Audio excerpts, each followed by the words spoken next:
So you're wondering how to go about making your classroom run more efficiently and to save time managing your teacher workload. Well, last week I shared more about what automating your classroom is and what it might look like in your classroom. Well, today I'm going to be sharing more about what classroom running activities are.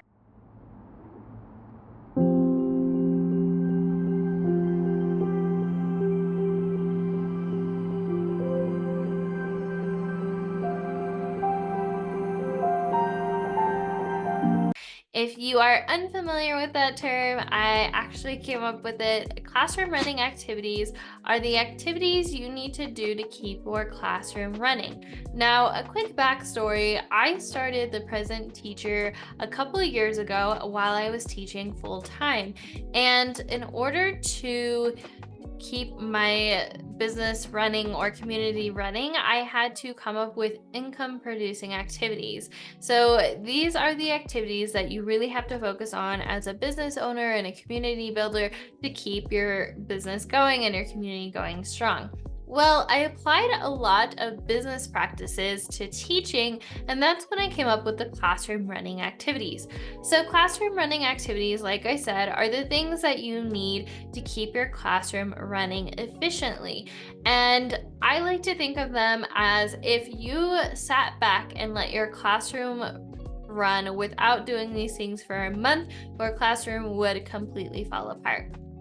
So, now that you know what classroom running activities are, you might be wondering how can you go about coming up with them? Well, there's a couple different ways you can go about coming up with them. You can just start answering the question, what activities do I need to do on a month-to-month basis or week-to-week or day-to-day basis to keep my classroom running? What you'll often find is some of the activities that you're listing are things like lesson planning, grading, communications, prepping, printing stuff out, etc. What you probably won't find are things like fixing your bulletin board, changing out the book of the month, stuff like that. While all those things are great, they're not necessary to do on a day to day or week to week basis to keep your classroom running. And this kind of goes back to one of the experiments done by Stephen Covey, and it was the rock in the jar method. And essentially, what Stephen Covey did is he put a jar and he filled it with water, pebbles, and then big rocks and sand. And when he did it that way, all of the contents in the jar was overflowing. However, he found that if he put the big rocks first, smaller pebbles, sand, and then water, all the contents fit into the jar. Essentially, putting your main rocks or main activities first is going to give you space to do more smaller tasks during in between. That way you have time to get everything done and better manage your workload and manage the things that absolutely need to get done versus the things that are just nice to have. Here's another activity to help you come up with your classroom running activity. First, I want you to take a thing of sticky notes. It can be whatever color, and I want you to write one activity you do each week on your sticky note. And it's going to be one sticky note per activity. So on this one, I might write lesson planning. On this one, it might be grading. On this one, it might be inputting data. This one might be responding to parents' emails. This one might be reaching out to my team to make sure we're aligned. This one might be updating the behavior plan, and etc. So you want to list out one activity per sticky note, set a timer for 2 to 5 minutes. This shouldn't take too long, and start brain dumping all of the things that you do on a week to week basis to keep your classroom running. Now that you have a huge thing of sticky notes, I want you to take some time and start grouping tasks together. Some things might be, printing out worksheets is very similar to printing out this week's homework, or printing out the assessments are the same things as printing out the papers for small groups this week. Either way, start grouping like-minded tasks together. Essentially, you want anywhere from about 4 to 5 groups. Now, After you've come up with your groups, you're gonna have these 4 major buckets. If you're wondering what mine looks like when I did this activity, I found that a majority of my buckets, or my 4 main buckets, were the following: planning, prepping, communication, data, and grading. So when I came up with these major buckets, I then started matching each main bucket to one day of the week. So for example, when I go about my to-do list for the week on Mondays, I'm planning. That means I'm planning my lesson plans for the week, and I'm planning out my small groups for the week or the next week. And then eventually, the faster I get at it, I might be doing 2 weeks out in advance or 3 weeks out into it in advance.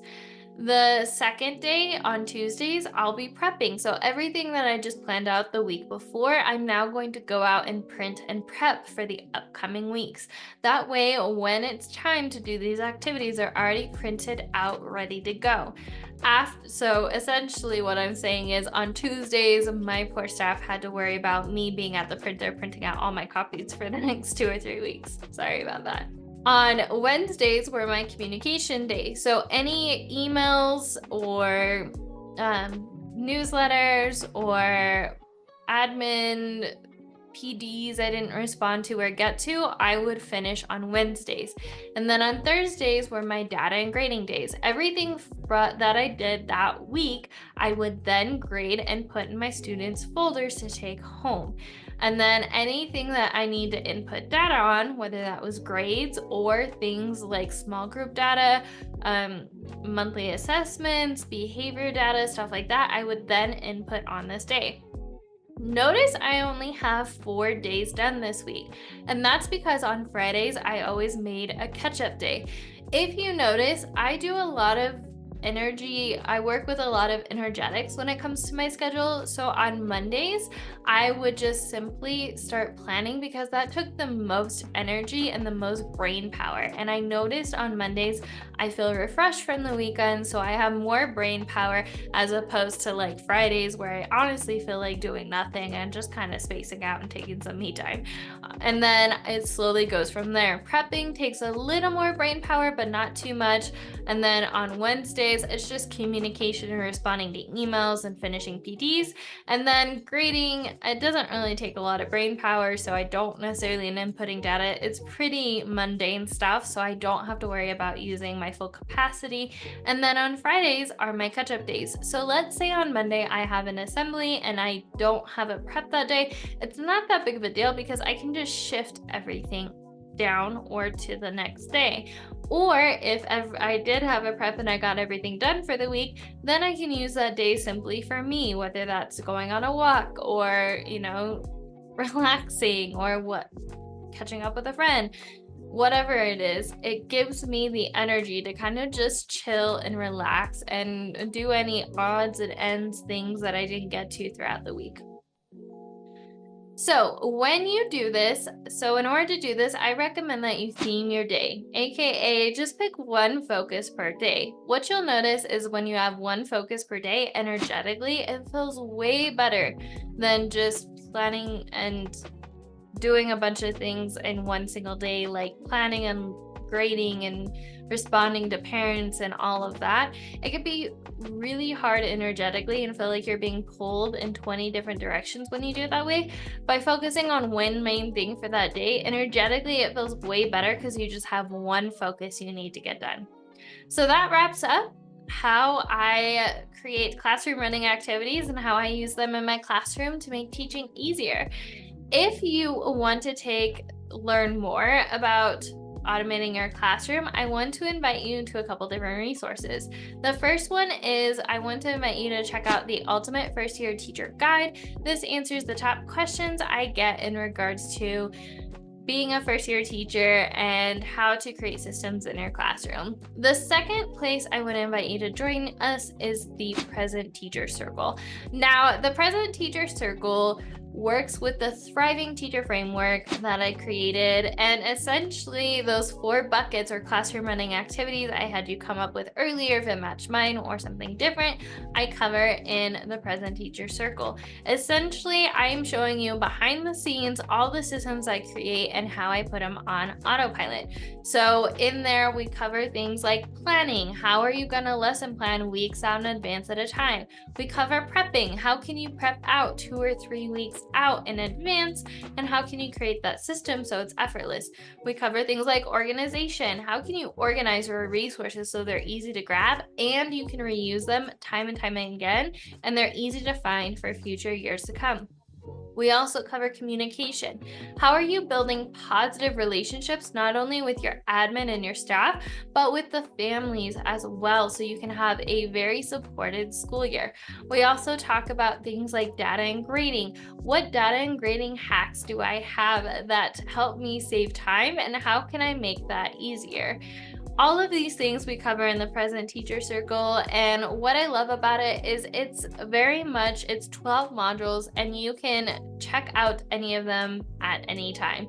Meaning, if you really want to focus on grading this month, you can check those 2 modules out and start using those ASAP. If you then want to start working on classroom management next, you can focus on that next. It's all open to you, so you can focus on wherever you are in your journey right away. As always, remember we are stronger together, and I will see you in the next one, Teacher Bestie. Bye.